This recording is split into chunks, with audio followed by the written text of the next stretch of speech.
Welcome back to the third in my build series on the Remington 700 long action.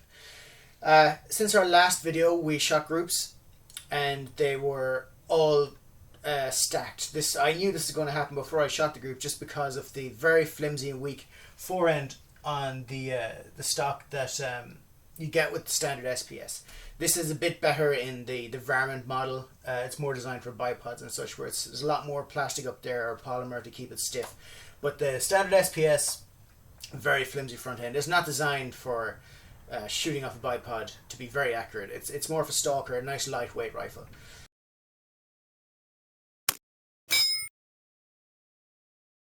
So the first thing we're going to do to get those groups down a bit, we're going to put it in a new stock. So this is a Boyds laminate thumbhole, and I've had this and ones like this for a long time. This is the sporting channel.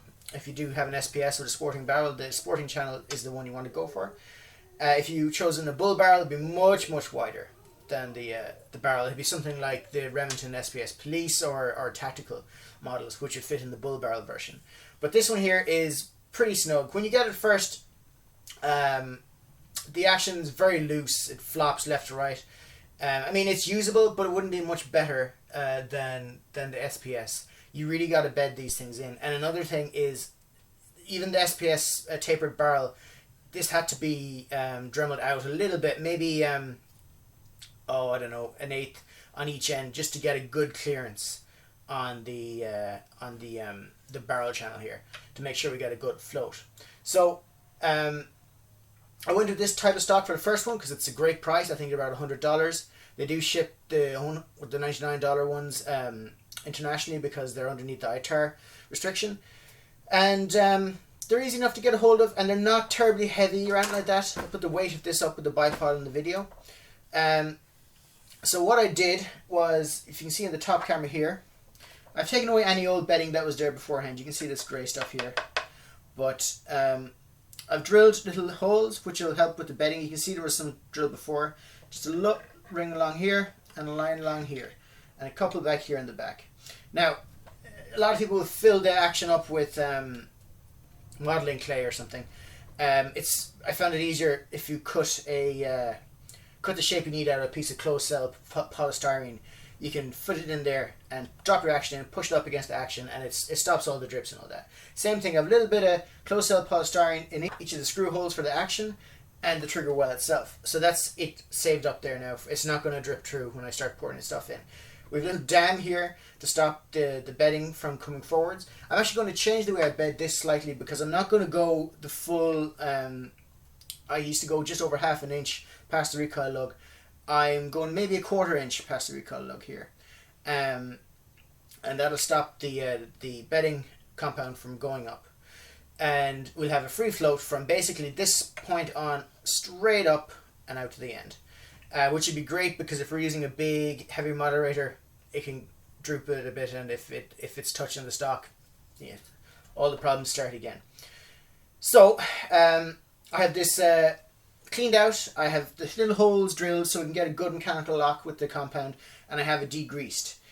Also, I have a little bit of electrical tape here on the sides just so when I'm cleaning up the spillover, it's nice and easy to get rid of. You can see the JB weld here, ready to be mixed. That's what I use for all of my bedding because that stuff sets amazingly hard. It's on their website. I don't know what it is off the top of my head, but it has a seriously high compression strength, which is what you need for this kind of stuff. It's not going to be any torsion on it. It's going to be compression, and when it's kicking, it's going to be pushing back on the whole bedding, hopefully transferring all to the stock and not letting the rifle move in any direction. So we have our barrel action here. The things that we've done with this one is, again, I've stuck some closed cell polystyrene up inside here, and I've filled in the little holes, like the pins for the trigger and the recess for the bolt lock. I filled those up with modeling clay. I taped off the barrel. I started on the right side, wrapped around. I finished on the left side, so the same amount of tape each side on the barrel. So it's going to sit in here perfectly. It's just touching the two sides, so it's keeping it center. This is one thing that I found very handy, is if you get, I don't know what they're called world round, but they're called gutter bolts here. They're a long bolt. They're very cheap. They're a dome head with it's not a Phillips head, but it's a big X on the top. they're perfectly matched for the thread for Remington action. I got a couple of them. I wrapped some masking tape around them to the same width as the action holes, and that'll help me line up the whole thing. It'll keep it dead straight inside the chassis. So it's all filled up, and to just get a little bit more degreasing on it now is any kind of clear shoe wax will do the job. And you can put it on with a cloth, or you can use your finger, but you're just going to want to put it wherever there's going to be bedding compound, because you really don't want any of that JBL to stick to the metal or touch any metal that isn't treated with any kind of release agents. You can use a million different things for release agents. You can use if you reload, you can use the compound you can get to stop cases sticking in your dies. That works pretty well. You can use kiwi shoe polish or any type of shoe wax, and you don't want to leave big clumps in it. You just want to get a coating on it, just so none of this sticks. If it does stick to it, or it does get to metal that is untreated or not coated, it sticks to it. That's what it's designed to do. So just give it a quick coating here, and we should be good to go. And we're going to coat the bars, and you can notice here that the recoil lug as well is half tape. There's no tape on the back half, or the half that's going to be transferring the recoil back. That's because you can do it without taping it, but it's a hell of a lot harder to get out of that action. Just having a little bit of tape there will help you get it in and out after the first time you do it. Otherwise, it's the exact same size as a recoil lug, and it can be very hard to get it in and out. The difference that with the tape makes is huge for just your own sanity's sake when you're trying to take this in and out of a chassis or the stock. Right. So that's all covered in release agent. That'll come out nice and easy. The first time you do this, you're going to crap yourself because you don't think it's going to come out, but it will. Might take a couple of bangs with a light mallet, but it'll come out. As long as you got everything greased up and everything taped up. So this is the action. I'm just going to do a quick dry fit. I'm not going to put it all the way down. That's going to come down here. It's going to fall in, and it sits in here. And I'm not going to push it down because I don't want to stick the pillar to it, but it'll be like that. We have lovely floaty side. You can see it's dead center down the middle, and it's all ready and set for the compound to come in and fill in those gaps so it has a permanent home in this chassis. So I'm just going to put those bits we knocked out back in, just so we don't get as much gunk on the table when we do go around to it. And we will mix up our bedding compound. So JB Weld is a 1-to-1, so you just squeeze it out in a line, and when you get as much as you think you need, you just mix the two of them together, and it'll turn a nice grey.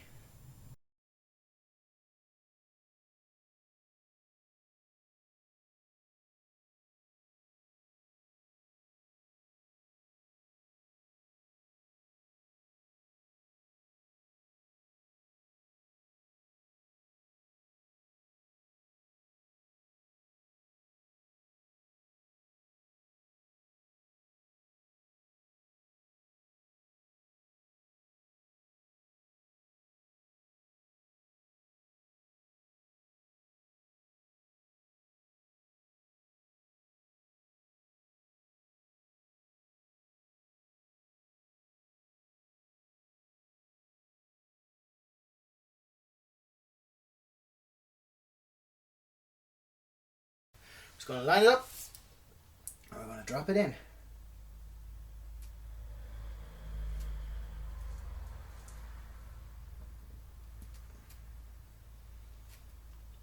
Now, you don't want to put a lot of pressure on this. What you want to do is just put your hand on it, and it's going to sit down where you want it to. The tape will make sure the barrel stays in the middle of the channel.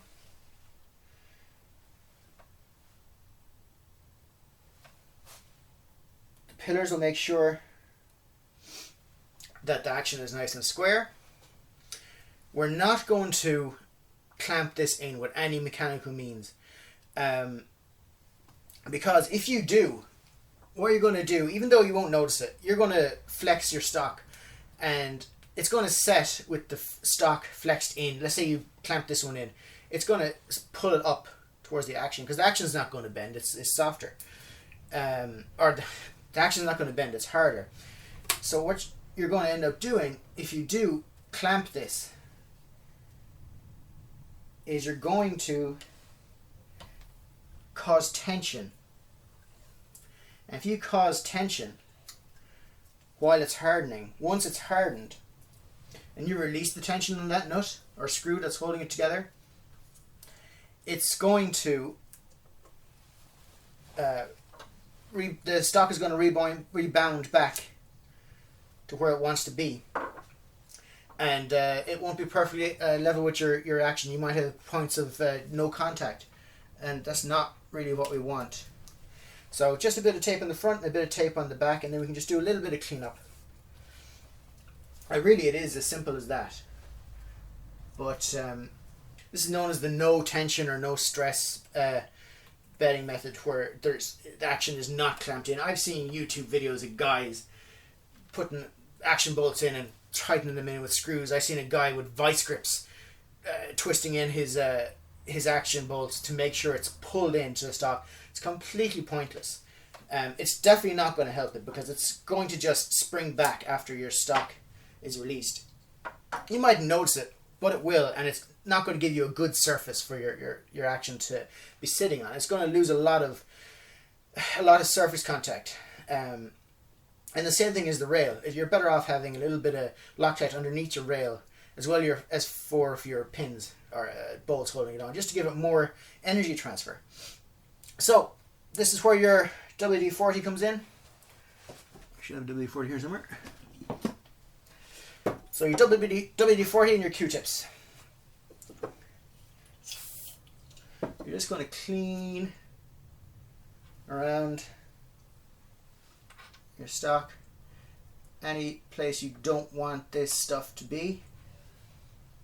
It's actually pretty easy to get off, and the WD-40 really stops them sticking to anything. So just clean around. If you do a little now, it'll help you an awful lot later on. This is how I start off bedding a rifle in a chassis. I find it the best way to do it. There's a million different ways to do it. You don't have to take my way of doing it, but my way has never caused any adverse effects. And definitely, if you're doing this, do not clamp your action to your stock, just because it's not going to help you in any way. So now we're all ready, and we're going to wait till tomorrow, and we'll come back then. Welcome back to day 2. Overnight, the compound is hardened, and now it's fixed to the stock. So we're just going to break it out of its mold, which should be easy enough that we've coated it with the wax. So I'm just going to take off the tape here, and I'll show you another good reason for having the dowels is just give them a tap. There we go. It releases them up and crack the action out. So I'll just take out these screws here. Luckily enough, these are not fixed to the stocks. If they were, make our lives a lot harder. Okay, so now this should lift out. Yeah, it's free. That wasn't terrible. I'm just going to have to rock it up out of here, because the recoil lug is quite long on these Remys. So you can see there's absolutely nothing stuck to the action, which is the way we wanted it. And inside, you can see here, none of the compound has fallen through because of the foam. And we have a lovely bedding surface. I could have done it a bit heavier here, but that's not too bad. You're only losing a couple of percentage of bedding there. We could easily rebed this area, but the main part we need to be perfectly bedded is up here, around here. So from there back is now bedded perfectly. And we have although we're not 100% contact around the ejection port here on this side, we're still bedded all the way back the rear tang of the action, so we're looking good. So what I'm going to do now is I'm just going to take out the foam and give it a quick look, see if everything's okay. The foam push straight down. There we go. There we can see, yeah, it's looking good. I'm just going to pull out the bit of support I had here at the front. We can square this up properly later, but we can see that we have a nice bedding job done. So importantly, what we're going to do now is we're just going to do a quick test fit. I'm going to take the tape off the recoil lug so that it's down to its normal size to help it slip in and out. We're just going to remove the tape from the barrel just to make sure we have a good square fit in the action. Now I'm not going to be putting recoil or pillar beds in this one yet, mainly because I don't have the pillar beds yet, but I'll be making my own. I just don't have the bits I need. So we're going to shoot some groups of this and we'll see the massive difference over the original factory stock, and then we're going to pillar bed it, see if it makes any more difference. It mightn't, but it might. This should drop in nice and smooth now since the recoil is a bit smaller. Ah, perfect. Now with a bit of pressure on the back to replicate the action screw, we can see that the gaps down each side of the barrel are perfect, and we have barrel movement but no action movement once there's a bit of pressure on it, which is perfect. That's what we want. So this is actually floated from this point all the way up. Let me just mark it here with my finger. So from that point we have a complete free float from here to the very tip, which is much better than before. It's a whole inch, an inch shorter than before, which is nice. So what I'm going to do now is I'm just going to get the Dremel and I'm going to just use the rotary sanding drum just to sand back the overlaps on this and just tidy it up a bit. I'll just play it through fast forward and we'll see what it's like then. I'm going to leave this tape on the stock just for now, just because if you go a little bit crazy with the Dremel, you don't want to scratch up the wood.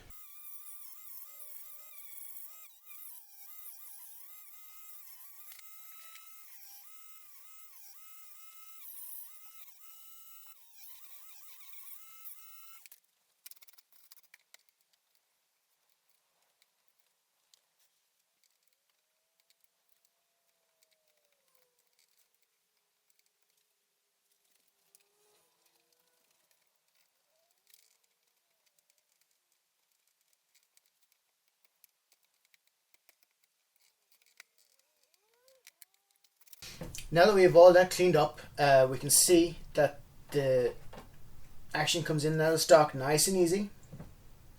It would be a little bit tougher to bring it in and out of the action if we didn't tape up the front recoil lug, just because it wouldn't have the little bit of play that we have, which makes our life a lot easier when we're taking it in and out.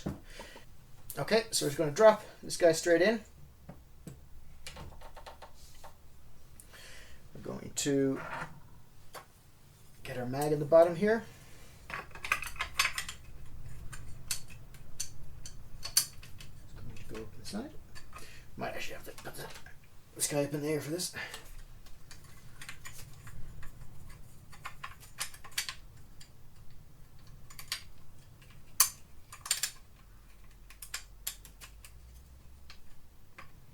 Here we go.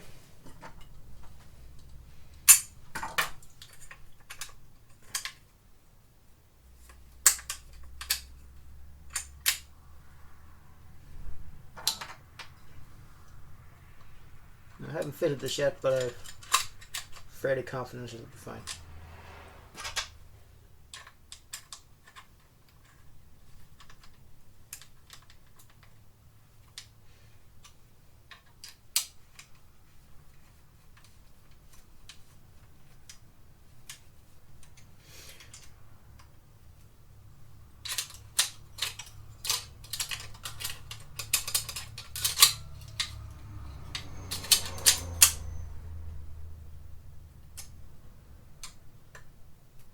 Now the reason I stand it up in its end is just to make sure that the recoil lug is pushing up against the back of the recess in the stock, so it's all nice and square. When we put it on the table now, we're going to see that it's sitting very nicely in that stock. It's returning to zero. It's not creeping to one side and staying over there. It's a lot steadier than the plastic one that came with it, and the cheek was a little bit low, but I use a stock pack in this, and it's very nice feel. I'm just going to close in the bolt. Now you should always make sure there's no the chemical metal inside there, but when you're putting in those when you're putting in the bolts and sliding them through, it also stops a lot of the chemical metal, or any of the chemical metal, from getting squeezed up inside the action holes. And there we see, it's all good. So we're going to get out and we're going to shoot a couple of groups with this, but I have a funny feeling we're going to have a much better group with this bedded chassis, or bedded stock, than we did with the plastic SPS stock. The next thing we're going to do with this guy though is we're going to pillar bed it, just to see if it makes any difference, because the reason you want a pillar bed is it gives you the ability to set the same torque on the action screws each time. The laminate is great, but it's not very good under compression, because wood itself is naturally spongy. So when you tighten up, let's say for example you put 30 inch-pounds on each of the nuts or the bolts, and you're 30 one day, when you come back the next day it might be loose at 30 if it's a dry day, just because there's moisture in the stock, and even though the outside of the stock is all finished nicely and no moisture can get in or out, inside the action itself is still bare wood, and it can release and soak in moisture. Or if it's a very humid day, the stock itself is going to soak in some of the moisture from the air, and it's going to swell, and it's going to change the way that it sits in the stock. So when we add pillar beds, we add two metal pillars that won't be changed by humidity, which is probably the biggest changing factor with a wooden stock. So on a very hot day or a very wet day, it's not going to make much of a difference, or hopefully any difference, to the way you shoot. But for now, I'm just going to put this back together, and we'll record our next video out shooting another couple of 3-shot groups with this, hopefully knocking down that 1.5 inch tall group to maybe all touching now at 100, which would be very nice. And we're going to change over then to pillar beds, and we'll see how that goes. We're going to get excited now. We got our first part in here today. We got our ergo grip for our chassis, which will be the next chassis that this goes onto, or the first chassis if you want to call this a stock, from MDT. I'm not going to tell you which one it is, but it's a pretty cool little chassis. So thanks for watching. If you found this useful or liked the video, give me a like or a thumbs up, and if you want, subscribe, and you'll get notifications whenever I post up a video. So thanks for watching, and I'll see you next time.